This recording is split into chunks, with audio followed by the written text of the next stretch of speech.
Niining panahon nga ang putling ebanghelyo gihagit sa mga hiwi nga pagtulunan. Kinahanglan mo barog ang mga tinunan ni Kristo sa pagpakigbisog sa paglaban sa pagtuo nga makausa ug alang sa tanang panahon gihatag sa Dios ngadto sa iyang katawhan. Maoy hinungdan nga namugna kining tulumanon ang putling ebanghelyo. 30 minutos nga pagsabwag sa tinuod nga ebanghelyo kauban ni Pastor Jeremias Hangad. Ang putling ebanghelyo tulumanon nga gihatod kaninyo sa Unidos Community Bible Fellowship sa Unidos Plaridel, Misamis Occidental. Ang putling ebanghelyo, ang putling ebanghelyo, ang putling ebanghelyo. Mayong hapon, Unidos, Plaridel, Calamba, Baliangaw, sa Pangdalaga, Rizal, Lupisayna, ug kutob sa tanang gidala sa Ginoo sa pagpaminaw niining atong programa nga giuluhan og ang putling ebanghelyo. Kini ang inyong igsuon og higala sa kahanginan si Pastor Jeremias Lauri Hangad sa Unidos Community Bible Fellowship. Dinuyugan sa iglesia nga nag-sponsor niining atong programa ang Salitran Covenant Bible Church sa Barangay Salitran, Dakbayan sa Dasmariñas, Probinsya sa Cavite. Akong gipaabot ang akong pagpanimbaya sa akong lolo nga si Isabelo Lauri Sr. sa New Look, Plaridel ug sa akong mga kabatch 1997 sa Liberation Institute. Ang atong teksto ning takna sa kahaponon makita sa Roma Kapitulo 1, versikulo 5 hangtod sa 7. Ang giingon diri: Pinaagi ni Kristo na dawat ko gikan sa Dios ang katungod sa pagkaapostol, aron tungod ug alang sa iyang ngalan makabig ang tanang katawhan, aron mutuo sila ug mutuman. Lakip kamo nga anaa sa Roma, nga gitawag sa Dios aron maiya ni Kristo. Busa gisulatan ko kamong tanan nga taga Roma nga gihigugma ug gitawag sa Dios aron mahimong iyang katawhan. Hatagan unta kamo grasya ug kalinaw sa Dios nga atong Amahan ug sa Ginoong Hesukristo. May the Lord bless the reading and hearing of His word. Niadtong miaging simana mga kaigsuunan, nag-focus kita primarily sa pagtawag sa Ginoo sa mga katawhan niya ngadto sa kaluwasan. Ang giingon sa Roma Kapitulo 1 versikulo 6, lakip kamo nga anaa sa Roma nga gitawag sa Dios aron maiya ni Hesukristo. Ang giingon pod sa Roma Kapitulo 1 versikulo 7, busa gisulatan ko kamong tanan nga taga Roma nga gihigugma ug gitawag sa Dios aron mahimong iyang katawhan. Ug atong nasayra ni adtong miagi natong pamalandong nga sa wala pa si Pablo gitawag ingon nga apostol, gitawag una siya sa Dios aron mahimong Kristohanon, aron mahimong magtutuo, aron mahimong balaan. Kining pulong nga balaan mga kahigalaan, makaplagan kini sa bag-ong tugon 161 times. O kining pulong nga balaan nagahisgot kini sa tanang mga Kristohanon. Ang tanang mga Kristohanon gitawag sa Dios aron mahimong balaan, gilain sa Ginoo aron mahimong iyang mga katawhan. Gidihugan kita sa balaang espiritu alang sa atong buhi nga Dios. Gilain kita gikan niining kalibutana aron kita magkinabuhi nga matarong. Ang giingon sa ikaduhang Korinto Kapitulo 6 versikulo 17 hangtod sa 18, busa ang Ginoo nag-ingon, bulagi sila og paglain gikan kanila. Ayaw kamo paghikap sa hugaw ug dawaton ko kamo. Ako mahimong inyong amahan ug kamo mahimong akong mga anak, nag-ingon ang Ginoo nga labing gamhanan. Ang tawag sa Ginoo mga kahigalaan ngadto sa kaluwasan, gamhanan kaayo nga tawag. Nganong nakaingon ko nga gamhanan kaayo nga tawag? Tungod kay ang atong kasing-kasing kung wala gayud ang pagtandog sa balaang espiritu, magpabilin kining bugnaw, gahi ug patay. By nature, mga kahigalaan, we despise that which is holy. Gidumta nato ang pagdumala sa Ginoo sa atong kinabuhi ug nakigbato kita al kontra kaniya alang sa atong kagawasan. Dugang pa, nagpanglihok gayod si Satanas ug iyang gibutaan ang atong mga mata aron dili nato makita ang atong pagkadautan ug aron dili nato makita ang grasya nga gitanyag sa Ginoo sa kaluwasan. Matud pa sa ikaduhang Korinto kapitulo 4 bersikulo 6 ang giingon dire, ang Dios nga miingon gikan sa kangitngit mudanag ang kahayag, mao ang Dios nga nagpadanag sa iyang kahayag sulod sa atong kasing-kasing aron paghatag kanato sa kahibalo mahitungod sa himaya sa Dios nga nagdanag gikan sa nawong ni Kristo. Ug dugang pa sa ikaduhang Korinto kapitulo 5 bersikulo 17 ang giingon dire, kay bisan kinsa nga nahiusa kang Kristo, bag-o na siyang binuhat, ang daan miagi na ug ang bag-o miabot na. So this proves mga kaigsuunan nga ang pagtawag sa Ginoo sa atong kinabuhi aron maiya usa ka gamhanan kaayo nga pagtawag. So ning takna sa kahaponon, I want to examine the second part of this glorious call of God upon our lives. How we came to be called to salvation in the first place. Giunsa man pagtawag sa Dios kanato ngadto sa kaluwasan. The call of God upon your life came as the result of His love for you in particular. Kining pagtawag sa Ginoo sa imong kinabuhi, igsuon, namugna kini gumikan sa dako niyang gugma alang sa tanang mga katawhan niya. It is based upon God's covenantal love. Ug ning takna sa kahaponon atong tan-awon kining phrase nga nahasulat sa bersikulo 7 sa Roma kapitulo 1 sa atong teksto nga nagaingon, busa gisulatan ko kamong tanan nga taga Roma nga gihigugma ug gitawag sa Dios aron mahimong iyang katawhan. Ang makasubo kayong pamalandungon sa mga Kristiyano ning atong kapanahunan karon is that kasagara sa mga Kristohanon, mga kahigalaan, ignorante, mahitungod sa gugma sa atong buhi nga Dios. And the only way they can conceive of God's love is the same love that He has for everybody. Ug nagtuo sila mga kahigalaan nga ang gugma sa Ginoo pareho ra sa gugma niya sa tanang mga katawhan. Matod pa nila, God loves the world and I am in the world.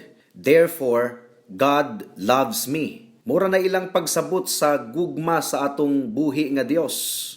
Apan kun atong tun-an ang Biblia mga kaigsuunan, dili uniforme ang gugma sa Ginoo sa tanang mga katawhan. Aduna siya gitawag nga general love sa mga katawhan, pero aduna siya gitawag og espesyal nga gugma alang sa iyang mga niluwas, alang sa iyang mga piniling katawhan. So, ang pangutana niini, before ta magpadayon sa atong pagtuon, do you know of God's love for you in particular? Of course, there is a general love of God for all of the people in the whole world. Pero ning takna sa kahaponon, pagatun-an nato kining gitawag og covenantal love, espesyal nga gugma sa Dios, dili alang sa tanang mga katawhan, kundili alang lang sa iyang mga piniling katawhan, alang lang sa iyang mga niluwas. Kini nga gugma labaw gayod sa tanan, tungod kay dili tanan nakabaton niini. So unahon nato og discuss kining gitawag og general love sa Ginoo alang sa tanang mga katawhan.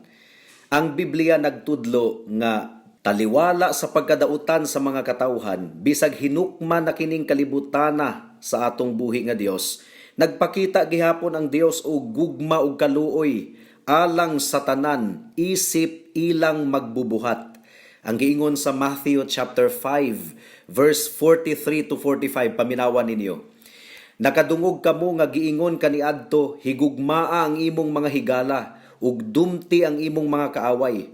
Apan karon sultihan ko kamo, higugmaa ang inyong mga kaaway ug pagampo kamo alang sa mga tawo nga nagpasipala kaninyo, aron makita nga kamo matuod nga mga anak sa inyong amahan nga atua sa langit. Kay siya sa walay pagpili nagpasidlak sa iyang adlaw ug naghatag og ulan ngadto sa mga matarong ug sa mga makasasala. So giunsa nato pagsayod mga kahigalaan nga adunay gugma ang Dios alang sa tanang mga katawhan in general. Gumikan kay ang adlaw misubang ganinang buntag, parihong misubang ang adlaw alang sa mga matarong ug alang sa mga dautan. Kung atong pamalandungan ang atong nasod karon sa Pilipinas, bisan pa ang atong lugar, daghang mga katawhan nga nagdumot sa Ginoo. Daghang mga katawhan nga wala nagpasakop sa Ginoo. Daghang mga katawhan nga gabugal-bugal ug gabiay-biay sa atong buhi nga Dios.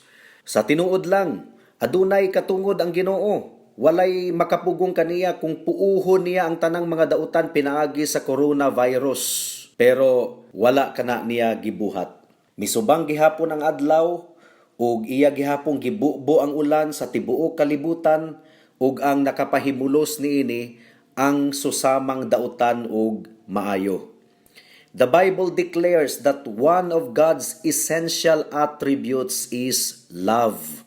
Ang giingon sa unang Juan kapitulo 4 bersikulo 7 hangtod sa 8. Mga igsuon, maghigugmaay kita kay ang gugma gikan sa Dios. Ang naghigugma sa iyang isigkatawo, anak sa Dios, ug nakaila sa Dios. Ang wala maghigugma sa iyang isigkatawo, wala makaila sa Dios, kay ang Dios gugma man. Ang gugma, mga kahigalaan, mao gayud kini ang pinakasentro sa dughan sa atong buhi nga Dios. Gumikan kay siya Dios sa gugma ug Dios sa kaluoy. Ug gumikan sa iyang dakong gugma iyang gipadala niining kalibutan ang iyang bugtong anak nga si Hesukristo aron ihalad niya ang iyang kinabuhi alang sa mga makasasala. So kinahanglang dili nato ikaulaw ang pagsugyot or pagtaho sa tanang mga katawhan mahitungod sa kaluoy sa Ginoo nga iyang gi-demonstrate pinaagi sa iyang gugma. We should not be ashamed to tell the sinner that God loved the world enough to send His Son to die for whoever would trust Him. Now, wala ako nagasulti mga kaigsuunan nga ang gugma sa Dios murag nagtabo na sa uban pa niyang mga kinaiyahan sama sa iyang pagkabalaan, sa iyang hustisya ug sa iyang tunglo.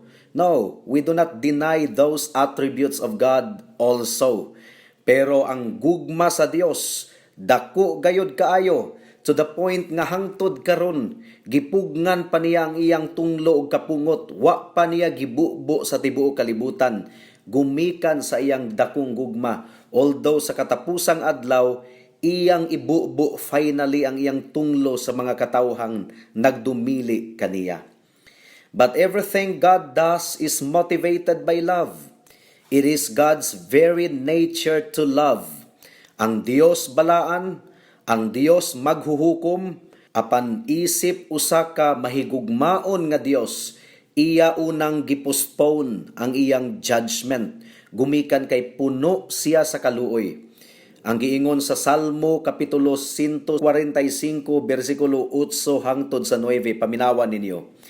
Mahigugmaon ug maluluyon ang Ginoo, dili daling masuko og puno sa gugmang walay paglubad. Maayo siya sa tanan ug maluluyon sa tanan niyang binuhat. Ug gisumpayan pagayud kini sa Ezekiel chapter 33 verse 11 ang giingon diri, ingna sila nga ang Ginoong Dios dili malipay sa kamatayon sa tawong dautan. Ang ikalipay niya mao nga ang dautan mubiya na sa dautan niyang mga buhat aron dili siya mamatay. Busa hunong na kamo sa pagpakasala kay nganong tuyuan man ninyo ang kamatayon o katawhan sa Israel. So nakita nato ang gugma sa Dios to the point nga nangagda gayud ang Dios nga pilion siya ug talikdan ang sala gumikan kay wala malipay ang Dios, dili ikalipay sa Ginoo ang kamatayon sa tawong dautan. Ang ikalipay sa Ginoo nga ang dautan maghinulsol, mubiya sa sala ug mubalik ngadto kaniya. Karon paminawan ninyo ang mga pulong sa Ginoo ngadto sa batan-on nga dato. Sumala sa nahasulat sa Marcos kapitulo 10 bersikulo 21. Ang giingon diri, mitutok si Jesus kaniya uban ang gugma ug namulong, Usara ka butang ang kinahanglan nimong buhaton. Lakaw ug ibaligya ang tanan mong katigayunan ug ihatag ang halin ngadto sa mga kabus ug maangkon mo ang mga bahandi sa langit. Unya balik nganhi ug sunod kanako. This was a lost sinner. He was selfish and God-hating. Apan naluoy ang Ginoo kaniya. God was compassionate towards him. So nagpamatuod gayud kini mga kaigsuonan nga adunay general nga gugma ang Ginoo alang sa tanang mga katawhan. Apan ang general love sa atong Ginoo alang sa tanang mga katawhan dili susama sa kining gitawag og special covenantal love for the elect. Adunay minilyon ka mga katawhan nga anaa na sa impyerno karon nga gihigugma sa Ginoo in a general sense. Pero ang tanan nga espesyal nga gihigugma sa Ginoo, ang tanan nga iyang gipili sukad pa sa sinugdanan sa kalibutan, sa wala pa gani matukod ang kalibutan, dili gayod malaglag ang ilang kalag ngadto sa impyerno. And this leads us to the second point of our meditation this afternoon, God's particular love for His covenant people. Ang partikularmente nga gugma sa Dios alang sa iyang mga piniling katawhan. Atong paminawon og utro ang giingon diri sa bersikulo 7 sa Roma kapitulo 1. Busa gisulatan ko kamong tanan nga taga Roma nga gihigugma ug gitawag sa Dios aron mahimong iyang katawhan. So, ang buot ipasabot ba niini mga kaigsuonan? Nag-ingon ang Ginoo sa tanang mga lumulupyo sa Roma, tanan walay gipili bisag isa, that God loves everybody in Rome and so He loves you. No. Ang gisulatan lamang sa Dios niini pinaagi ni Pablo kadto lang mga magtotoo didto sa Roma. Wala kini gisulat sa tanang mga katawhan didto sa Roma. Kung akong sulatan og sulat si Mary Joy nga akong asawa, dili naman uso karon ang love letter, no? Mga text message na lang man. Ug ako siyang sulatan ug akong ingnon, my dearly beloved Mary Joy, I pray that God will bless and keep you and protect you. Well, kung dunay laing tawo nga makabasa niini, ila ba kining pagaisipon nga nagsulat usab ako alang kanila? No. Si Mary Joy gayod ang akong gisulatan. Of course, I love everybody. I love all of the church members. But there is such thing as particular love of my heart towards my wife, Mary Joy.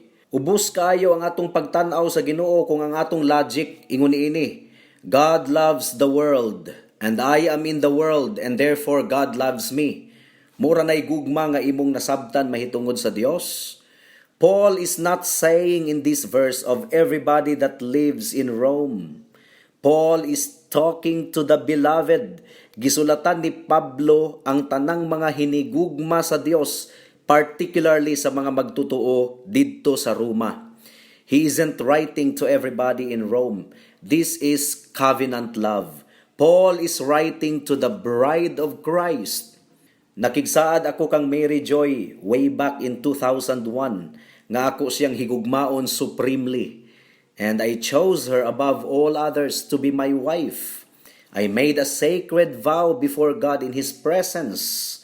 Ug si bisan kinsa nga gibugkos sa Ginoo, dili gayod kini mabulag sa bisag kinsang katawhan. What God has joined together, let no man separate. By God's grace, pinaagi sa grasya sa Ginoo, dili gyud nako putlon or gubon kadto nga pakigsaad kang Mary Joy ni adtong gikasal kami ni adtong tuig 2001. This is covenantal love. Sa Juan kapitulo 10, gitawag ni Kristo ang iyang kaugalingon isip maayong magbalantay. Paminawan ninyo ang John chapter 10 verse 11. Ako ang maayong magbalantay sa mga karnero. Ang maayong magbalantay andam sa pagpakamatay alang sa mga karnero. So ang gugma sa Ginoo alang sa iyang mga karnero parihong intense and particular. Lawom kaayo nga gugma ug particularmente nga gugma. He loves His particular sheep. Wala gihigugma sa Ginoo ang mga kanding. Gihigugma lamang sa Ginoo ang iyang mga karnero. Kung nakita sa Dios nga adunay karnero niya nga nagantos, iya gayud kining kabuton ug iya kining gakson sa iyang mga bukton ug iya kining kudkuron ug ibalik ngadto sa mga panon. Matod pa sa John chapter 10, nakaila ang Ginoo sa tanan niyang mga katawhan and He calls His own sheep by name. Juan kapitulo 10 bersikulo 14, ako ang maayong magbalantay. Nakaila ako sa akong mga karnero ug nakaila usab sila kanako. Namati sa akong tingog ang akong mga karnero. Nakaila ako kanila ug nagasunod sila kanako. Paminawan ninyo ang pag-ampo ni Kristo mismo sa Juan kapitulo 17 bersikulo 21 hangtod sa 23. Ang giingon diri, nagampo ako nga mausa unta sila, amahan, mausa unta sila dinhi kanato sama nga ikaw ania kanako ug ako anaa kanimo aron mutuo ang kalibutan nga ikaw maoy nagpadala kanako. Gihatagan ko sila sa samang himaya nga imong gihatag kanako aron sila mausa sa hingpit ingon nga ikaw ug ako usara. Ako anaa kanila ug ikaw ania kanako aron sila mausa ug sa ingon masayod ang kalibutan nga ikaw nagpadala kanako ug nga nahigugma ka kanila sama nga ikaw nahigugma kanako. So this is covenant love, mga kaigsuunan. Nasayod ka ba ni ini nga gugma? There is a profound difference between the old covenant and the new covenant. Adunay kalainan sa daang tugon ug sa bag-ong tugon. Sa daang tugon didto sa Sinai, gitanyag sa Ginoo ang iyang balaod ngadto sa iyang mga tawo ug iyang gihatag ang iyang kaugalingon ingon nga Dios nga nagapasaylo. Apan wala gihatag sa Dios sa daang tugon ang impluensya sa balaang espiritu aron mahumok ang kasing-kasing sa mga katawhan ug aron sila mutuman gayod sa balaod sa Dios. Mao nga sa bag-ong pakigsaad, gitawagan ikini og bag-ong pakigsaad gumikan kay ang balaang espiritu gihatag na sa Ginoo sa bag-ong tugon nga magapanglihok sa iyang mga katawhan aron kita mahimong masinugtanon sa balaod sa Dios. Ang giingon sa Jeremiah 31 verses 31 hangtod sa 32. Nag-ingon ang Ginoo, taliabot ang panahon nga maghimo ako bag-ong kasabutan uban sa katawhan sa Israel ug sa Huda. Dili kini sama sa kasabutan nga gihimo ko uban sa katigulangan nila sa dihang gikuha ko sila gikan sa Ehipto. Wala nila tumana ang maong kasabutan, bisan ug ako sama sa usa ka bana ngadto kanila. Ako ang Ginoo maoy nagsulti niini. Apan sa bag-ong kasabutan nagsaad ang Dios mga kahigalaan nga hikapon niya ang kasing-kasing sa iyang mga katawhan. Isulat niya ang iyang balaod sa ilang kasing-kasing ug sa ilang hunahuna. Ang giingon diri sa Jeremiah 31:33. Inig-abot ni adtong panahuna, mao kini ang kasabutan nga himuon ko uban sa katawhan sa Israel. Ibutang ko ang akong sugo sa ilang kaisipan ug isulat ko sa ilang kasing-kasing ug mahimo ako nga ilang Dios ug sila akong katawhan. Ako ang Ginoo nga nagsulti niini. Matod pa sa Jeremiah 32:40, paminawan ninyo, unya maghimo ako walay katapusang kasabutan uban kanila. Dili ako muhunong sa pagbuhat ug maayo alang kanila, ug himuon ko silang mahadlukon ug matinumanon kanako sa bug-os nilang kasing-kasing aron dili na sila mutalikod pa kanako. So mo kini kalainan sa daang tugon ug sa bag-ong tugon. Sa daang tugon, gihatag lang sa Ginoo ang iyang balaod, apan wala niya tanduga ang ilang kasing-kasing. Pero sa bagong tugon, of course, anaa gihapon ang balaod sa Dios, apan nagpanglihok siya sa kasing-kasing sa iyang mga katawhan, aron mahimo silang masinugtanon sa pulong sa Ginoo. So, ang giingon sa Dios, nga dili niya talikdan ang iyang mga katawhan sa bagong tugon. He will not cease to do them good. He says He would powerfully put His fear in their hearts. Itanum kuno sa Ginoo ang kahadlok sa iyang kasing-kasing. Magapanglihok gayod ang gahom sa Dios sa iyang mga katawhan aron dili sila mutalikod kaniya. So that is covenant love. That is marriage between God and His people. nganong mianhi man si Jesus dinhi sa kalibutan.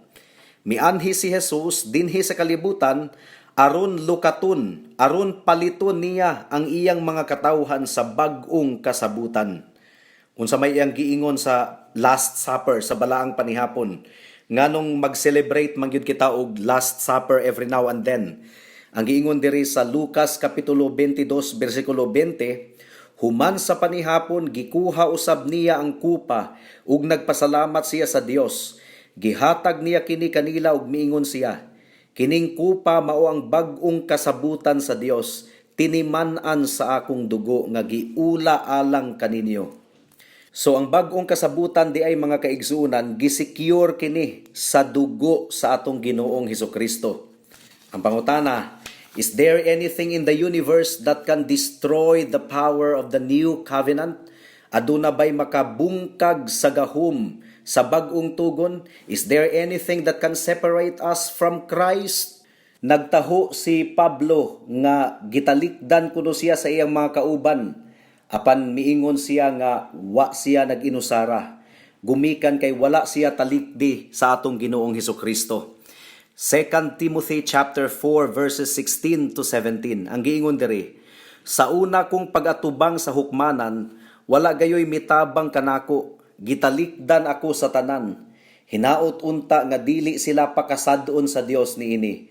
Apan ang Ginoo miunong kanako ug mihatag kanako kusog, aron ikasangyaw ko ang tibuok mensahe ngadto sa mga dili Hudiyo ug giluwas ako gikan sa bakba sa leon. So ang pangutana, aduna ba'y makapahimulag kanato gikan sa gugma ni Kristo? Gitubag na ni Pablo sa Roma kapitulo 8 bersikulo 35 hangtod sa 39. Ang giingon diri, kay nakasiguro ako nga walay bisan unsa nga makapahimulag kanato gikan sa iyang gugma. Bisan ang kamatayon o kinabuhi o mga anghel o ang mga langitnong pamunuan o mga gahom o ang mga butang karon ug sa umaabot nga kapanahunan.